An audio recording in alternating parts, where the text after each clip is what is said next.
Hi, I'm Chris Edwards, your state representative in the Oregon House of Representatives.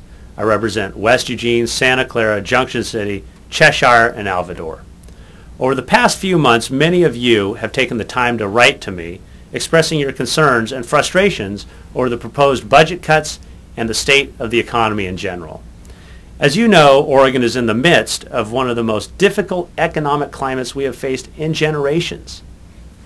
The failure of our federal institutions and policies has literally driven our economy into a ditch. People are losing jobs, and with that loss has come an increased demand on state safety and social services.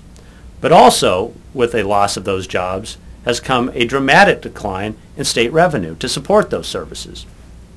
And although we have received support from the federal stimulus package, we as a state are still faced with an enormous budget shortfall. This situation has left us only with bad choices and worse choices. Like all Oregon families, the government is simply going to be forced to tighten its belt. Last month, state agencies released a proposed 30% budget cuts list. Not 10%, not 20%, but 30%.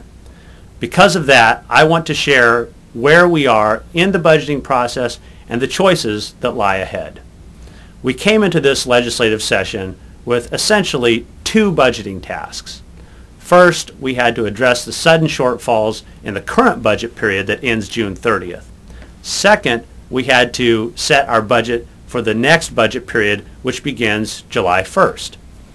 In March, the legislature addressed the current budget shortfall by passing a rebalance package that was full of budget cuts to essential services.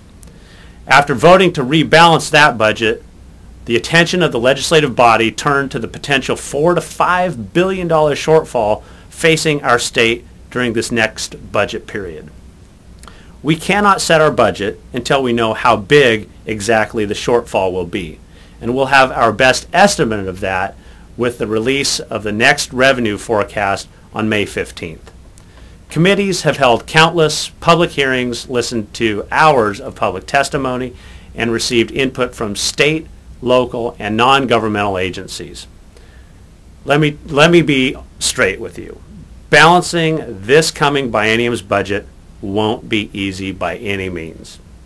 But I want to assure you that although we are facing tough times, as your representative, I will continue to work with you and for you to provide the best possible outcome for our state and our community.